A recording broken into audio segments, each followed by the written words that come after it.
오늘 우리에게 주시는 하나님 말씀 함께 찾아 봉독합니다. 출애굽기 7장 5절에서 9절 말씀입니다. 우리에게 주시는 하나님 말씀은 출애굽기 7장 5절에서 9절 말씀, 제가 가지고 있는 성경 구약 90페이지에 있습니다. 살아계신 하나님 말씀을 봉독합니다. 내가 내 손을 애굽 위에 펴서 이스라엘 자손을 그 땅에서 인도하여 낼 때에야 애굽 사람이 나를 여호와인 줄 알리라 하시매 모세와 아론이 여호와께서 자기들에게 명령하신 대로 행하였더라. 그들이 바로에게 말할 때 모세는 80세였고 아론은 83세였더라. 여호와께서 모세와 아론에게 말씀하여 이르시되 바로가 너희에게 이르기를 너희는 이적을 보이라 하거든 너는 아론에게 말하기를 너희 지팡이를 들어서 바로 앞에 던지라 하라. 그것이 뱀이 되리라. 아멘. 여러분들 아마 이런 간판 한번 보신 적이 있을 거예요. 사진 보여주시면, 출출하니 국밥 드시고 싶으신가요? 예. 비슷하게 흉내는 내지만 정말 따라갈 수 없는 맛의 깊이, 그 맛의 비법을 보유하고 있는 집을 여러분 뭐라고 부르십니까? 원조집이라고 부르죠. 그래서 같은 음식들을 요리하고 파는 이게 식당들의 즐비한 곳에 가면 꼭 한 군데에는 이런 간판을 딱 걸어놓은 집이 있습니다. 우리 집이 원조집이다. 다른 곳과는 비교해서 우리는 아주 이제 특이한 제대로 된 맛을 내는 그런 집이다 해서 이제 원조집이라고 간판을 붙인 것을 볼 수가 있는데요. 주위에 이 신앙심이 깊지가 않거나 그리고 또 교회를 다니지 않은 분과 대화를 하다 보면 이런 이야기를 들을 때가 있습니다.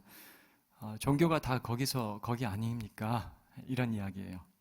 마음에 평안을 주고 참 어려울 때 우리가 의지할 수 있는 어떤 초월적 존재를 추구하는 게 종교 아니겠습니까? 다 비슷비슷한 것 아닐까요? 라는 그러한 이야기를 들을 때가 있습니다. 그런데 여러분, 우리가 믿는 기독교는 어떻습니까? 메뉴판의 한 종목처럼 내가 원하고 그리고 또 내가 그냥 끌리는 어떤 취향에 따라서 골라도 괜찮은 그러한 종교입니까? 그렇지 않죠. 마치 원조집처럼요. 아무리 따라가려고 해도 다른 그 무엇 흉내낼 수 없고 따라올 수 없는 아주 독특한 맛, 능력이 있는 것이 바로 우리가 믿는 기독교 신앙입니다. 지난주 제가 2통의 손편지를 받았어요.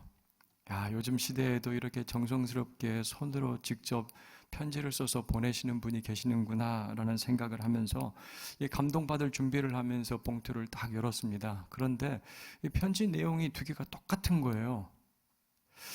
자기가 신앙 연수를 가지고 있는 이 횟수만 조금씩 이제 숫자만 다르고요. 이 내용이 똑같은 포맷에 맞춰 쓴 것처럼 똑같았습니다, 내용이. 누가 보내셨냐면 신천지에서 보내셨습니다. 내용이 이렇습니다. 신천지 교회와 협정을 맺은 교회들은 수적으로 양적으로 크게 성장을 하고 있으니까 이 교회 담임 목사님도 우리 신천지 교회와 MOU를 맺으면 크게 성장을 할 수가 있을 테니까 기대하시면서 우리와 함께 협정을 맺자라는 그런 내용이었어요. 그 내용을 보고 마음에 전혀 동요도 일어나지 않았지만 보면서 참 안타까웠던 부분이 있어요. 이 편지에는요, 예수님의 복음, 십자가의 복음에 대해서는 전혀 언급이 없더라고요. 예수 그리스도와 복음에 대해서 내용은 전혀 없고 어떻게 하면 교회가 성장하는지에 대해서 그리고 우리랑 협정을 맺자 그런 내용들만 들어가 있었습니다. 여러분, 우리가 믿는 기독교 신앙은요, 지난주 말씀을 잘 들으신 분들은 아마 기억하실 거예요. 어디에 주목하는 종교입니까? 어디에 주목해야 합니까? 예수 그리스도에 주목하고 복음에 주목하는 것이 바로 우리가 믿는 기독교 신앙입니다. 살아계신 하나님, 길과 진리, 생명 되시는 예수 그리스도, 그리고 그 복음의 능력을 살아게 하시는 성령님의 인재를 인격적으로 경험하고 그리고 그 인도하심에 따라서 살아가게 하는 것이 바로 우리가 믿는 기독교 신앙이라고 알 수가 있는 거예요. 신명기 33장 29절, 그래서 우리에게 이렇게 이야기를 하고 있는 건 아닐까요? 신명기 33장 29절 가서 보면요, 이스라엘이여 너는 행복한 사람이로다. 여호와의 구원을 너같이 얻은 백성이 누구냐? 그는 너를 돕는 방패시요 내 영광의 칼이시로다. 내 대적이 내게 복종하리니 내가 그들의 높은 곳을 밟으리로다 라고 되어 있어요. 이 말씀은 예수 그리스도의 십자가로 인하여 죄와 사망으로부터 건짐받은 영적인 이스라엘 백성들이 바로 우리들이라는 사실을 가르쳐주고 있습니다. 그렇다면 이제 우리는 하나님의 놀라운 능력을 경험하면서 매일매일 일상 가운데서 구원과 도우심을 경험하면서 살아가게 된다라고 말씀을 하고 있는 거예요. 그래서 우리들을 무엇이라고 부릅니까? 너희들은 행복한 사람들이다 라고 부르고 있는 거예요. 우리는 행복한 사람들입니다. 행복한 사람들이에요. 오늘 우리가 함께 읽은 이 말씀은 이 사실을 분명하게 증거해 주고 있어요. 모세와 아론, 하나님의 명령에 순종해서 그 당시 초강국이었던 이집트, 그리고 통치자인 파라오에게 나아갑니다. 여러분 7절 말씀 가서 보니까요, 파라오에게 그렇게 나아갈 때 모세와 아론의 나이가 어떻습니까? 모세는 80세, 아론은 83세였다라고 해요. 오랜 광야 생활로 인해서 깊은 주름이 패인 모세의 얼굴이 보이고요, 또 힘든 노예 생활로 인해서 거칠어진 손, 그리고 푸석한 피부의 아론, 누가 봐도요 연로함이 느껴지는 두 형제, 바로 앞에 탁 서 있습니다. 바로와 그의 주위에 있는 장관들, 이 사람들 눈에 들어온 이 모세와 아론의 모습은 어떠했을까 한번 상상을 해보시길 바라요. 초라하고 볼품 없었을 거예요.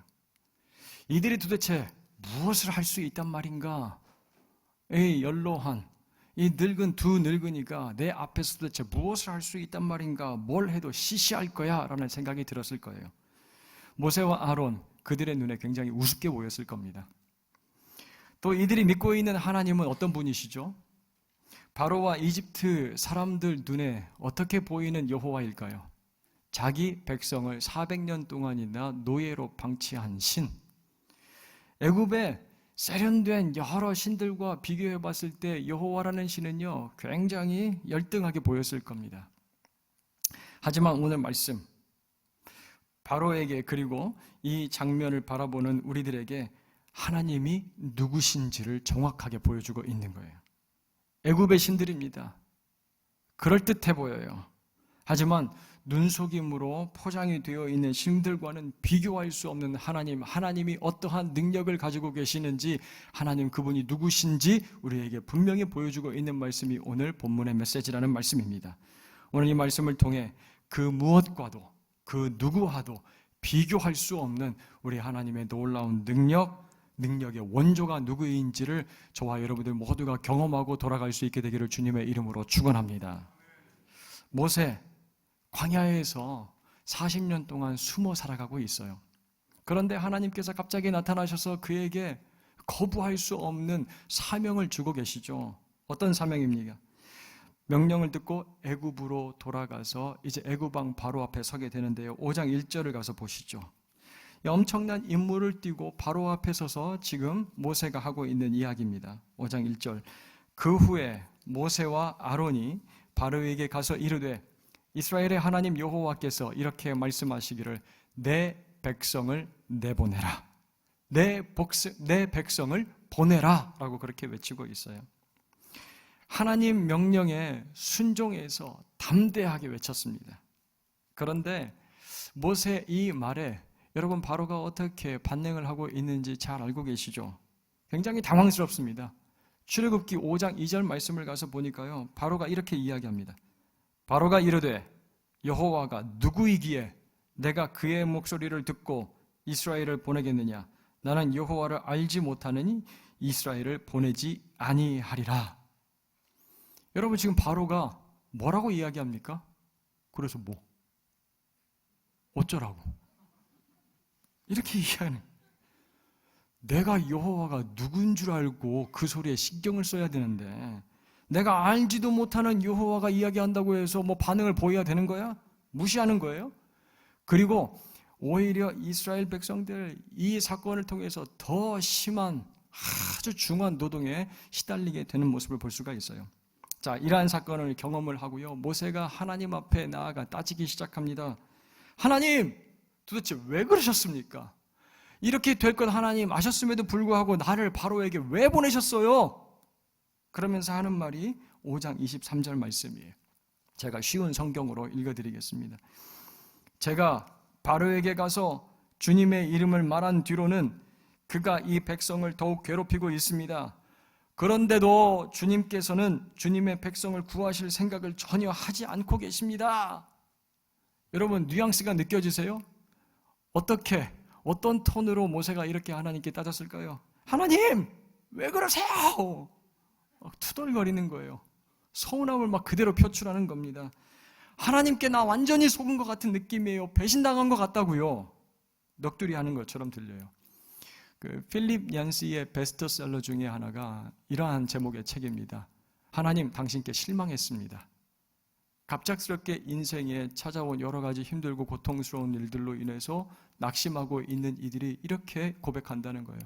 하나님을 믿었는데 하나님, 당신께 실망했습니다 라고요.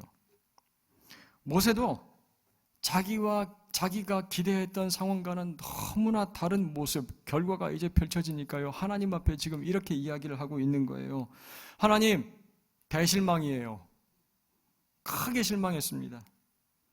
그런데 하나님께서 포기하지 않고 다시 한번 모세를 부르시죠.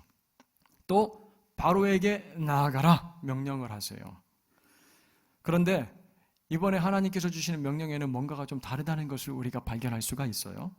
하나님께서 모세에게 어떠한 약속을 주고 계시는데 그 약속의 말씀이 우리가 오늘 읽은 5절 말씀입니다. 5절 말씀을 같이 한번 읽어보도록 할까요? 같이 읽습니다. 내가 내 손을 애굽 위에 펴서 이스라엘 자손을 그 땅에서 인도하여 낼 때에야 애굽 사람이 나를 여호와인 줄 알리라 하시매. 우리가 종종 가던 맛집에 이제 오래간만에 찾아갔는데 이게 음식 맛이 좀 변한 거예요. 그럼 우리가 뭐라고 하죠? 어떻게 정확하게 아시나요? 여기 사장님 바뀌었어요? 주방장님 바뀌신 것 같아? 그렇게 얘기를 하잖아요. 맛이 예전 같지 않다라고 그렇게 얘기를 하고요, 계속 맛이 변하지 않으면 더 이상 거기 이제 찾아가지 않게 됩니다. 하나님께서 지금 모세에게 뭐라고 말씀하고 계시냐면, 내가 이제 내 손맛 좀 보여주겠다. 내가 내 손을 펼쳐서 이 애굽 땅에 내가 누구인지를 분명히 보여주겠다라고 말씀을 하시는 거예요. 그 맛을 볼 때야 애굽 사람들이 여호와가 누구인 줄 분명히 알게 된다라고 말씀을 하세요. 내가 여호와라는 사실을 그들이 알게 된다라고. 여러분, 방금 전 바로가 뭐라고 했습니까? 여호와가 누구냐고. 그래서 뭐 어쩌라고. 내가 알지도 못하는 그 신의 음성을 왜 내가 들어야 되는데 무시를 했습니다. 그렇게 반응한 바로에게 하나님께서 이제 어떻게 하시겠다는 말씀이에요? 내가 손을 펴서 내 손맛 보여주겠다라고 말씀을 하시는 거예요. 그때 바로와 애굽의 모든 사람들이 내가 누구인지를 똑똑히 분명히 알게 될 것이다 라고 약속을 하고 계십니다. 자, 이 말씀 듣고요, 모세와 아론 6절 말씀을 가서 보니까 서운하고 또 실망스럽고 마음 가운데 불안함이 있을지도 모르지만 다시 하나님의 명령에 순종하는 모습을 볼 수가 있어요. 파라오 앞으로 나아가서 다시 한번 말하기 시작하는 거예요. 자, 그런데 그들 나이가 몇 세라고요? 80세, 83세입니다. 저는 이 부분에서 왜 굳이 두 사람의 이름을 이렇게 언급을 하고 있을까 이제 궁금했어요. 여러분, 한번 어떤 일을 시도했다가 실패하거나 또 무엇인가 실망을 하면 그 똑같은 일에 도전하는 게 쉽던가요? 그렇지 않죠. 청년이면 모르겠습니다. 10대, 20대 청년들이라면요, 한 번 실패했더라도 두 번째, 세 번째 다시 한번 내가 도전해보지. 이건 내가 경험이니까 그렇게 하고도 도전할지도 모르겠어요. 하지만 나이가 들면 어떻습니까? 이게 쉽지 않은 거예요. 나이가 들면 이게 쉽지 않은 거예요. 아유, 어르신, 어디 식당이 참 맛있던데요. 어디 공원 가보니까 참 예쁘던데. 그런데 가보니까 별거 없거든요. 거기 어땠어요? 야, 거기 다시 이름도 꺼내지 말라고. 거기 보기도 싫다고. 시간이 아까운 연세라면요, 그렇게 반응을 하실 게 뻔합니다. 다른 데 좋은 데도 많은데 내가 다른 곳 가야지라고 생각을 하실 거예요. 그런데 여러분, 80세 모세, 83세 아론, 다시 바로에게 나아가고 있는 거예요.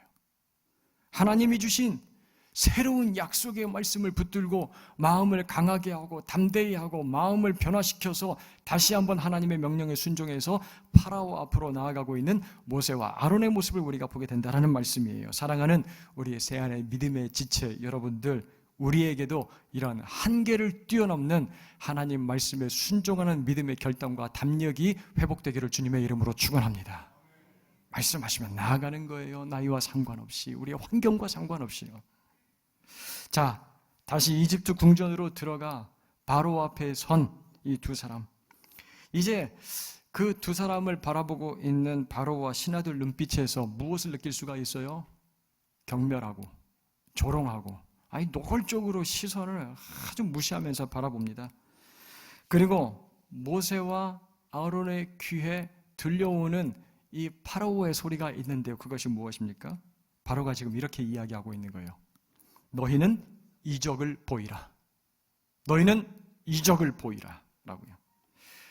여러분, 다 지금 말씀에 표현이 되어 있지 않지만 지금 바로의 의도가 보이세요? 그래, 너희들 할 수 있으면 너네들 재량껏 한번 제주 한번 펼쳐봐. 그런 뜻이에요. 너희들 나를 감동시키고 나를 깜짝 놀랄 만한 일 다시 보여주지 않으면 너희들 여기 다시 온 것 굉장히 후회하게 될 것. 후회하게 만들어주마. 자, 너희가 믿는 그 여호와가 얼마나 대단한 신인지 우리에게 한번 증명해봐. 그렇게 들려오는 소리가 무엇입니까? 너희는 이적을 보이라입니다. 너희는 이적을 보이라. 한번 보일 수 있으면 보여봐라 이거예요. 저는 말씀을 준비를 하는데요, 이 소리가 제 귀에 계속해서 들렸습니다. 너희는 이적을 보이라. 너희는 이적을 보이라. 라는 이 말소리. 여러분, 이 소리가 어떤 의미라고 말씀드렸죠? 너희가 믿고 있는 여호와가 정말로 살아있고 힘이 있는 그러한 신이라면 이 세상의 가장 강력한 통치자인 나 바로를 압도할 만한 신이라는 사실 내 앞에서 한번 증명해봐 라는 그런 의도가 담겨 있다고 말씀을 드렸어요. 이찬수 목사님이 쓰신 보호하심이라는 책이 있는데 그 책에서 제가 이 이야기를 듣고 참 은혜를 받은 적이 있었습니다. 목사님께서 목회를 하면서 교회 안에 여러 질병으로 고통당하고 있는 환우 성도들을 볼 때마다 마음이 너무 안타깝고 안쓰럽고 그들이 좀 치유받았으면 너무 좋겠다는 간절한 소원이 있었다라는 거예요. 그래서 금요 저녁 기도회 때마다 본인은 그런 이제 성향이 아님에도 불구하고 자리에서 일어서시라고, 몸이 아프고 힘드신 분들 그 자리에서 다 일어나시라고, 그래서 성도님들이 함께 그 성도를 위하여 합심해서 열심히 기도했다고, 간절히 기도했다라고 합니다. 그렇게 석 달간 치유를 위해서 기도를 하는 가운데요, 한 여집사님에게서 목사님이 메시지를 받게 되었는데 고3인 딸아이가 말기암으로 인해서 죽음을 기다리고 있었는데 기도하면서 병원에 가서 이게 CT를 찍는데 점점 암덩어리가 줄어들기 시작하더니 어느 순간에 암이 싹 사라졌다라는 진단을 받게 되었다라는 거예요. 마음 가운데 얼마나 감사한지, 하나님이 살아계시고 정말로 역사하시는구나, 그 이제 체험을 한 거예요, 목사님이. 그리고 그 아이는 지금 건강하게 잘 지내면서 그의 삶 가운데 하나님께서 경험하게 하시는 그 놀라운 일들, 주위에 있는 친구들에게 전하며 살아가는 복음의 통로로 살아가고 있다라고 그렇게 말씀을 하세요. 그런데 정작 목사님은 이렇게 이제 말씀을 하시는 거예요. 본인은 믿음이 얼마나 부족한지, 혹시라도 내가 이 놀라운 간증을 성도들 앞에 했는데 재발하거나 또 혹시라도 이게 완치된 것 아니면 어떻게 하나 라는 그 마음 가운데 이제 불안함이 있어서 교회에 선뜻 이야기를 할 수가 없었다라는 거예요. 그래서 이제 몇 달이 지나가고 재발 없이 완치가 완전히 되었다라는 소식을 이제 듣고 나서요, 목사님이 너무 기뻐가지고 교회 앞에 이 은혜로운 간증을 다 나눴다라고 합니다. 막 성도님들 박수 치면서 너무 기뻐한 거죠.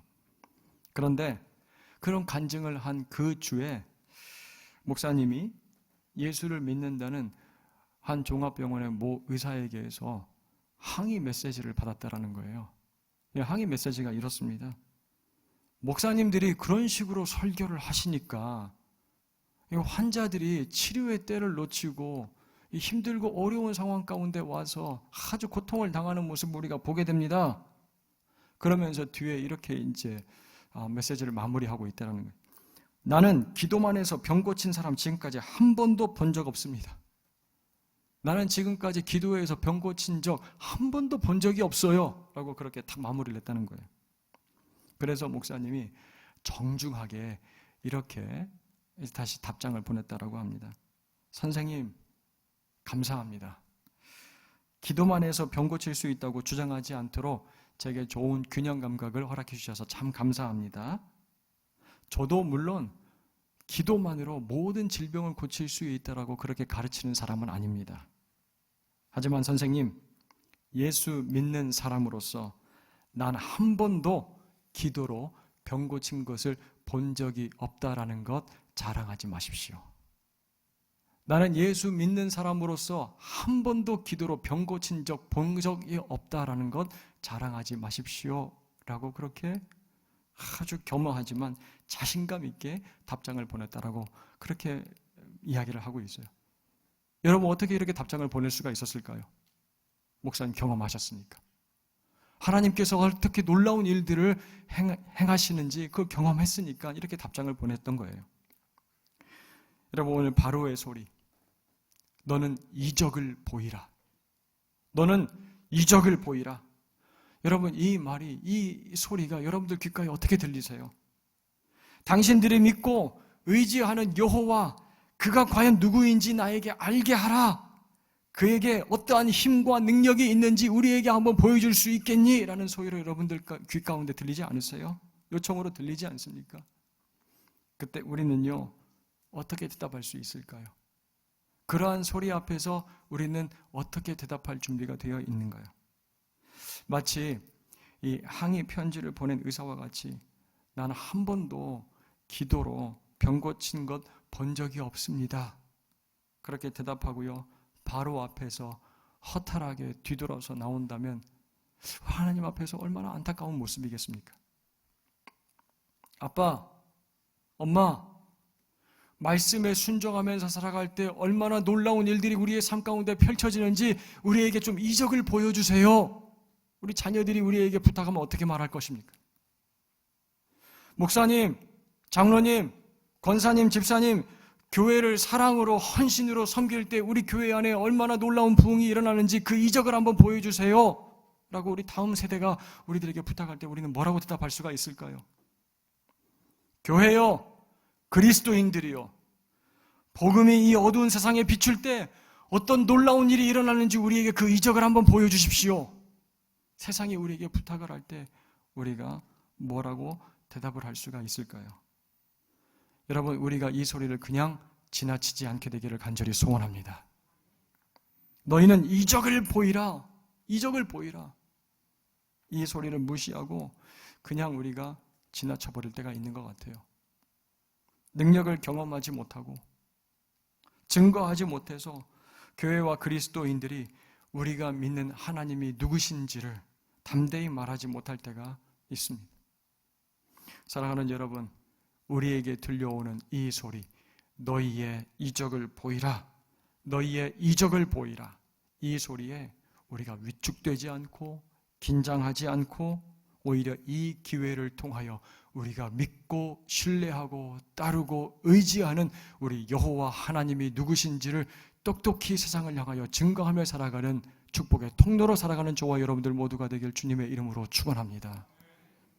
그런가 하면 너희는 이적을 보이라 라고 할 때요, 우리에게서 무엇이 나타나야 됩니까? 9절과 10절 말씀 다시 한번 우리가 읽어보도록 하겠습니다. 9절과 10절 말씀. 바로가 너희에게 이르기를 너희는 이적을 보이라 하거든 너는 아론에게 말하기를 너의 지팡이를 들어서 바로 앞에 던지라. 모세와 아론이 바로에게 가서 여호와께서 명령하신 대로 행하여 아론이 바로와 그의 신하 앞에 지팡이를 던지니 뱀이 된지라. 아멘. 모세와 아론, 여호와께서 명령하신 대로 행하였다라고 합니다. 손에 들고 있는 마른 나무 작대기예요. 지팡이입니다. 그것 바로 앞에 던질 때 그 앞에서 이적이 일어나는 거예요. 하나님께서 말씀하시고 약속하신 대로 그 나무 막대기가, 지팡이가 뱀이 되어서 꿈틀거리는 초자연적인 기적이 발생하게 되는 겁니다. 저는 이 표현에서 좀처럼 눈을 뗄 수가 없었는데요. 어떤 표현이었냐면 그것이 뱀이 되리라입니다. 그것이 뱀이 되리라. 생명 없는 물체가 무엇이 된다는 거예요? 생명체가 된다는 말씀이에요. 여러분, 이런 기적을 일으키실 수 있는 분은 누구십니까? 하나님밖에 없는 거예요. 하나님만 하실 수 있는 일이에요. 이 우주 만물과 우리 모든 인간들을 창조하신 하나님이 아니면 그 누구도 흉내낼 수 없는 놀라운 기적, 우리 하나님께서만 아시는 거예요. 자, 그런데 그 모습 보고 11절을 보시죠. 바로가 어떻게 합니까? 자기 신하들, 지혜자들과 마술사들을 불러요. 야, 내가 부리고 있는 마술사들, 이 요술사들 굉장히 실력이 있으니까 저 정도는 할 수 있을 거야. 부릅니다. 얘들아, 저 허름한 두 사람 이러한 놀라운 일을 일으켰다면 너네들도 충분히 할 수가 있어. 자, 너네들도 한번 해봐. 바로의 명령을 따라서 요술사들도 자기들의 지팡이를 땅바닥에 던지죠. 그랬더니 정말 그들의 지팡이도 뱀처럼 변한 것처럼 보입니다. 자, 그런데 그런 일을 일으킬 수 있었던 방법을 여러분 11절 끝부분 가서 보니까 이렇게 언급을 하고 있어요. 뭐라고 합니까? 그들의 요술로 그와 같이 행하였다라고 되어 있어요. 그들의 요술로. 제가 자료를 가서 찾아보니까요, 그 당시 애굽에 이러한 마술이 흥행했다라고 합니다. 뭐냐면요, 뱀에게 최면을 걸면 뱀이 딱딱하게 굳어서 움직이지 않는다라고 하는데, 그 뱀을 바닥에 던지면서 최면을 풀면 그 뱀이 다시 이제 살아있는 것처럼 꿈틀거리면서 움직이기 시작했다라는 거예요. 여러분, 그들이 보여준 건요, 그것이 뱀으로 변하는, 어떠한 물체가 생명체로 변하는 그러한 놀라운 기적의 사건이 아니라 눈속임이었던 거예요. 사람들의 눈을 속이는 그러한 요술이었던 거예요. 정교한 눈속임. 하지만 그 마술 앞에서 파라오가 순간 이렇게 말하고 싶었을지도 모르겠습니다. 이것 보라고, 모세, 아론, 너네들이 한 그 기적 우리들도 할 수가 있잖아. 여기 내 밑에 있는 지혜자들과 마술사들 그 정도는 다 할 수가 있어. 그런데 여러분들, 그러한 말을 하기도 전에 어떠한 일이 일어났는지 한번 말씀을 통해서 보시길 바라요. 12절 말씀 함께 읽겠습니다. 12절 말씀입니다. 각 사람이 지팡이를 던지매 아론의 지팡이가 그들의 지팡이를 삼키니라. 아멘. 아론의 지팡이가 뱀으로 변한 것처럼 바로의 마술사들이 한 것도 비슷한 것처럼 보여요. 흉내를 낸 것처럼 보입니다. 하지만 그들이 만든 뱀, 아론의 지팡이가 어떻게 했다고요? 다 삼켜버렸다라고 합니다. 삼켜버려요. 제가 말씀을 묵상을 하고 준비를 하는데요, 이 장면 머릿속에 그려보면서 상상하는데요, 얼마나 통쾌한지 몰라요. 아론의 지팡이가 그들의 뱀을 삼키고 있는 이 모습, 바로의 마술사들 똑같이 흉내내고 그럴듯하게 따라하는 것 같지만요, 그 결과는 무엇입니까? 결국 하나님의 행하신 놀라운 일이 마술사들이 하는 눈속임 삼켜버린다는 거예요. 여러분, 그림을 한번 보시죠. 당시 파라오들이 머리에 썼던 이제 장식, 왕관인데요, 그 왕관 가운데 무엇이 있습니까? 뱀의 문양이 이렇게 새겨져 있어요. 뱀의 모습이 있는데요, 뱀은 지혜로움으로 파라오를 지켜준다라는 그런 믿음을 가지고 있었다라고 합니다. 그런데 지금 뱀으로 변한 이 아론의 지팡이가 무엇을 삼키고 있습니까? 바로의 뱀들을 삼키고 있는 거예요. 바로의 마술사와 지혜자들이 마술로 흉내낸 뱀들을 삼키고 있는 거예요. 여러분, 이 장면은요, 오늘 성경을 읽고 있는 독자들에게 분명한 메시지 한 가지를 전달을 하고 있어요. 무엇입니까? 하나님을 그 어떤 세력도, 어떤 능력도, 어떤 지혜도 따라올 수 없다는 사실이에요. 가장 강력한 통치자 바로까지도 하나님의 능력에 삼킴받는다라는 말씀을 우리에게 보여주고 있는 거예요. 여러분, 이 장면을 보면서요, 우리도 한 가지 아주 중요한 도전과 깨달음을 받게 됩니다. 우리를 통해 하나님의 능력이 세상의 것들을 삼켜야 된다는 거예요. 우리를 통하여 하나님의 능력이 세상의 모든 것들을 삼켜야 된다라는 말씀이에요. 세상은 흉내냅니다. 모조품, 유사품으로요. 하나님이 하시는 일들을 아주 비슷하게 따라하는 것처럼 보여요. 요즘 과학기술 이게 발전하는 거 보면요, 마치 하나님의 능력처럼 보일 때가 있어요. 수명을 연장을 하고 고도로 발달한 인공지능으로 더욱 완벽한 세상을 창조할 수 있는 것처럼 우리 눈에 보여집니다. 그런데 이러한 기술을 가지고 선하고 아름다운 일들을 하면 참 좋을 텐데, 바벨탑 쌓고 우리 이름을 내고 흩어짐을 면하자라고 이야기를 했던 새로운 바벨의 세대가 도래한 것처럼 스스로 높아지려고 하는 모습을 이 과학기술 문명사회 가운데서 우리가 종종 볼 때가 있어요. 고도로 발달된 이 시대 문명이 하나님의 나라와 하나님의 백성들을 삼킬 것처럼 막 기세등등할 때가 있어요. 진정한 신, 사람들에게 행복을 줄 수 있는 신, 사람들을 고통과 어려움에서 구원해 줄 수 있는 방법이 바로 사람의 지혜와 기술에 있는 것처럼 우리를 유혹할 때가 있는 거예요. 사람이 높아지는 거예요. 사람의 기술과 과학이 자꾸 높아지는 거예요. 그러나 여러분, 비슷한 것 같지만요, 세상이 흉내내는 모습은 본질적으로 다르다는 사실을 우리가 꼭 기억할 수 있게 되기를 간절히 소원해요. 우리가 살아가고 있는 이 시대를 주의 깊게 잘 살펴보면요, 이 모든 것들이 어디에 뿌리를 내리고 있냐면 우상숭배에 뿌리를 내리고 있습니다. 쾌락주의, 상대주의, 물질주의, 인본주의들. 애굽의 마술사들이 만들어낸 뱀처럼 아담과 하와를 하나님께로부터 분리시키고 죄 가운데 빠지게 만들었던 뱀처럼 우리들을 유혹하고 있는 이 시대의 문화를 보게 된다는 사실이에요. 그러나 여러분, 오늘 말씀은요, 우리가 그 뱀에 삼키우는 것이 아니라 하나님의 능력이 그 모든 것들을 삼키고 있음을 말씀을 통하여 확실하게 보여주고 있다는 사실이죠. 여러분, 이 한 가지 사실 꼭 기억할 수 있게 되기를 간절히 소원합니다.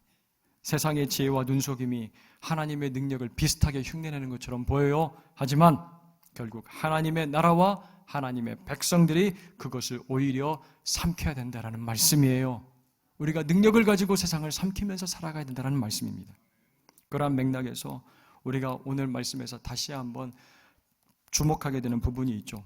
모세와 아론이 일으킨 이 놀라운 기적의 성격. 이 성격이 무엇입니까? 아론이 던졌던 지팡이는 분명히 죽은 나무 토막이었어요. 분명히 죽은 나무 막대기였어요. 그런데 그 마른 지팡이가 생명체가 된 거예요. 꿈틀거리는, 이 본질적으로 달라진 겁니다. 그리고 그 변화는요, 바로와의 마술사, 지혜자들이 보여준 눈속임과는 질적으로 그 능력에서 완전히 차별화된 모습이라는 사실이에요. 그러면서 우리가 한 가지 꼭 확인하게 되는 사실이 무엇입니까?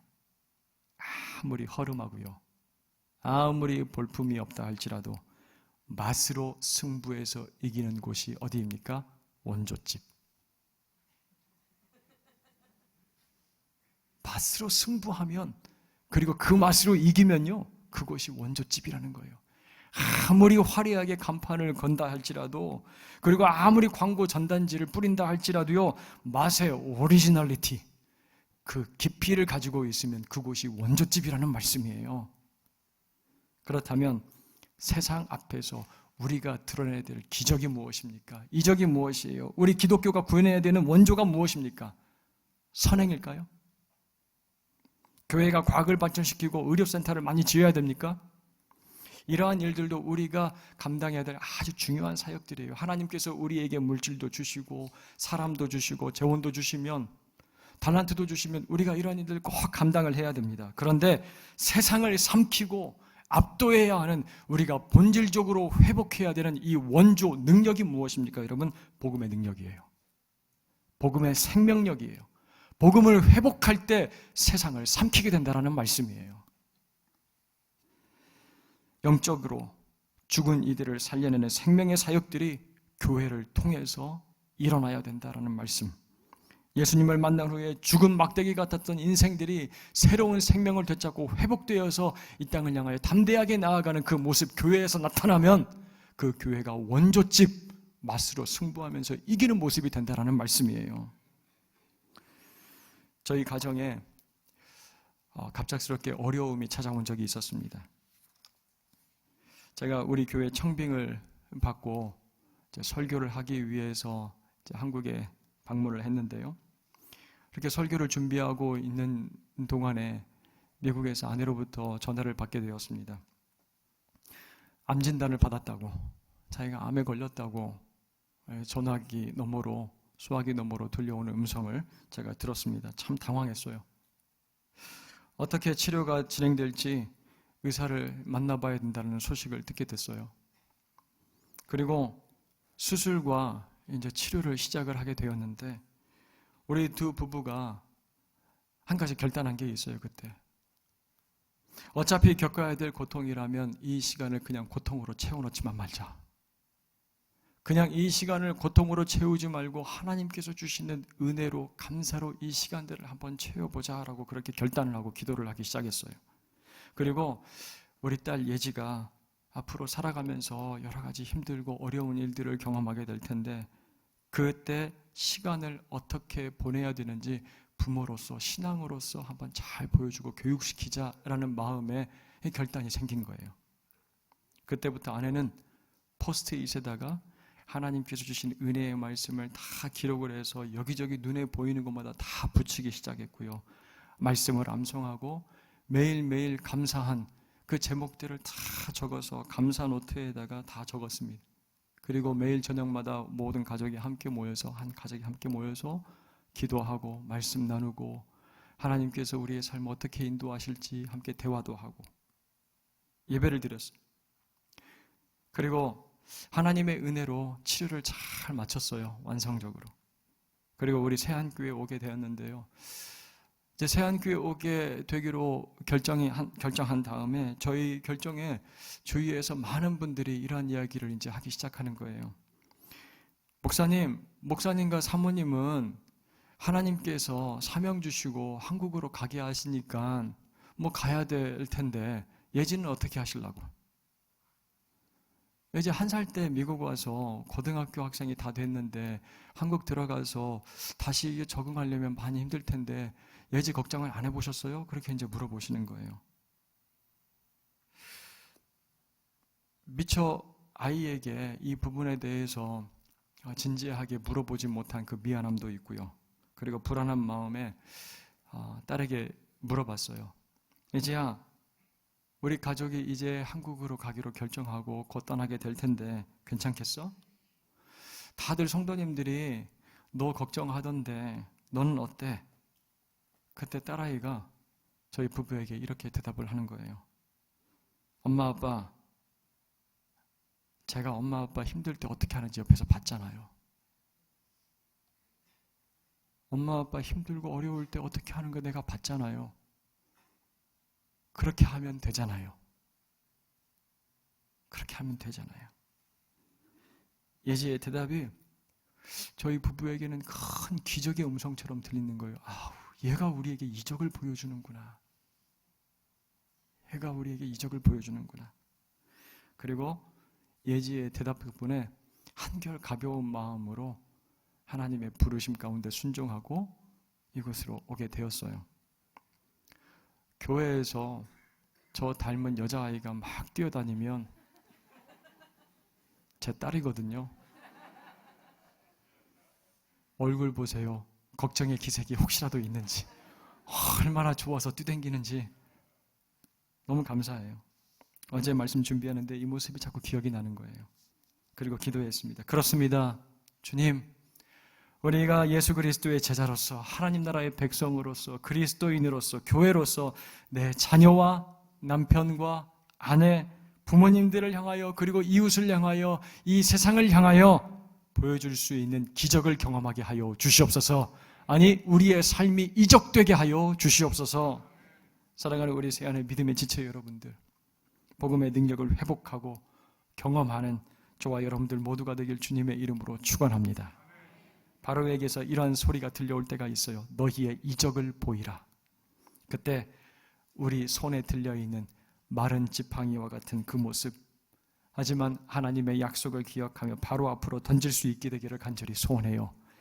그렇게 믿음으로 던진 마른 지팡이와 같은 우리의 모습, 세상과는 다른 생명력 있는 인생들로 꿈틀거리게 될 줄로 믿습니다. 이 모습 기대하며 성령의 인도하심 따라 세상에 삼키우지 않고 하나님 나라와 능력으로 이 땅을 정복하고 이 세상을 삼키며 하나님의 놀라운 능력을 선포하는 저와 여러분들 세안의 모든 믿음의 지체들 될 수 있기를 주님의 이름으로 축원합니다. 우리 다 같이 사도행전 2장 47절 말씀 같이 읽고 우리 찬양하며 나아가도록 하겠습니다. 사도행전 2장 47절 말씀입니다. 하나님을 찬미하며 또 온 백성에게 칭송을 받으니 주께서 구원받는 사람을 날마다 더하게 하시니라. 아멘.